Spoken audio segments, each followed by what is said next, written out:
Okay, Kelly, welcome to lesson 72. Wearing the same shirt because I'm actually gonna abandon this video on the same day, okay, just to confess my sin.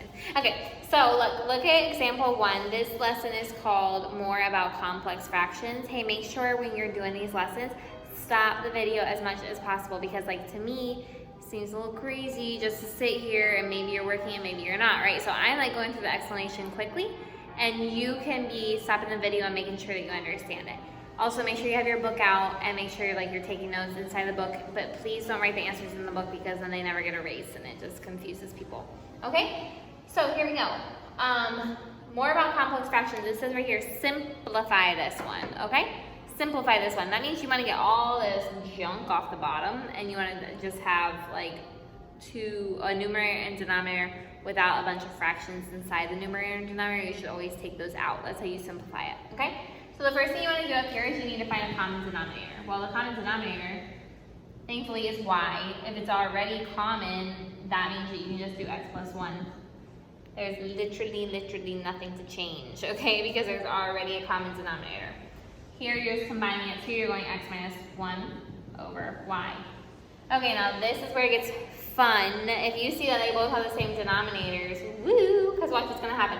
When you're dividing fractions, you just flip-flop and multiply, right? So you're going to multiply, you're going to flip-flop and multiply. You're going to put y up here from here, and x minus 1 down here, okay? Why is that so woohoo fun? Because look what you get to do. Cancel, those are gone.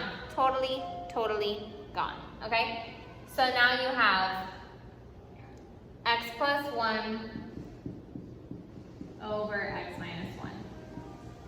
And that is your whole answer. Just back it up and repeat it if you don't understand all this, so I just vomited it out. Okay, here's example 2. So again, we don't want fractions inside fractions, so we need to get rid of this. Okay, and then we're gonna flip-flop and multiply like always. So let's get a common denominator. The common denominator is gonna be x, okay? But here you don't have anything, so what's missing on your denominator here, Kelly, is x. Okay, that's how you figure out what you need to put up here. I'm not really sure how Miss Ashley taught you, but if you have 1 equals x something, you go, okay, that's going to be 1 over 1, right? 1 times what equals x? What is missing there? An x. So you go x times 1. So here's going to be x up here as well. And then this one already has an x, so it's going to be plus 1. Okay? Divided by 7. You need to put that 7 over a 1 so that we are working with fractions for now. Okay, and then you flip-flop and multiply. So you're going to put the 1 over here and the 7 here. Okay, so then you're just focused on this area right here from all this. So you're going to go x plus 1 times 1 is going to be x plus 1. And then x times 7 is going to be 7x. Okay, then we check our answer and make sure that we're right, and we are right. X plus 1 over 7x. That one's a little complicated, I know, so for real, I encourage you to step back and watch the video again. Okay, example 3 is going to really review what I just taught you as well. Okay, so on this one you need to find a common denominator down there, which is going to be x again. Okay, what is spelled here is this 1 over 1. The x is spelled in the denominator. Okay, so you go x times 1. It's going to give you x again. Then this one already has the denominator, so you're going to go minus 1. Okay? So then you have this on top. Now you're going to flip-flop and multiply. So you're going to put the x and the x minus 1. Now we have a woohoo moment again because you have the cancel. So you have 1 over x minus 1. And there is your answer. Okay, Kelly, time for your practice. So stop the video and then do your practice. Stop the video.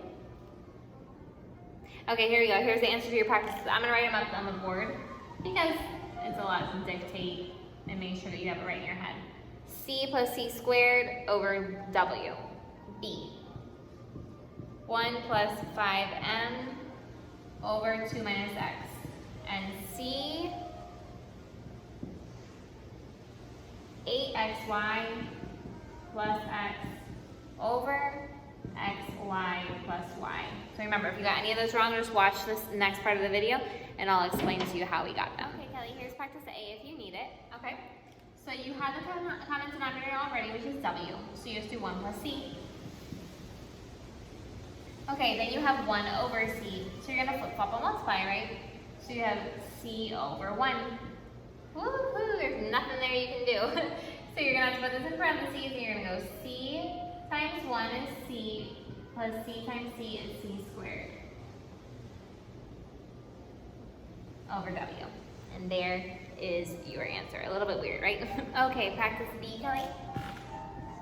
So you have, up here, you need to put your denominators, m, right? So that's going to be 1, because it's already there. Plus what? What's falta on this? This is 5 over 1, right?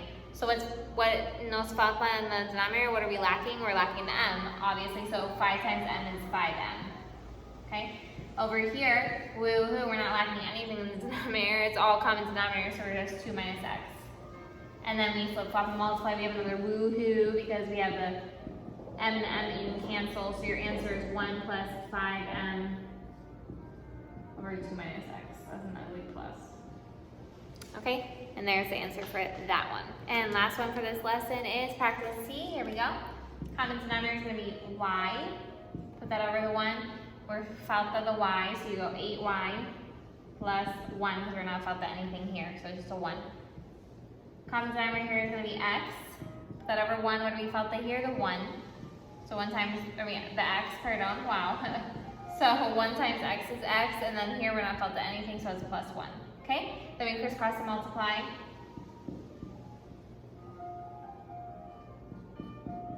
This one's going to have to go in parentheses because we have nothing in common, cannot cancel, so here we go. We have x times 8y is 8xy. X times 1 is plus x. Over. Y times x is xy plus y times 1 is y. Okay, so there's your answer. So, that's your lesson for today. Good job. Let me know if you need any help.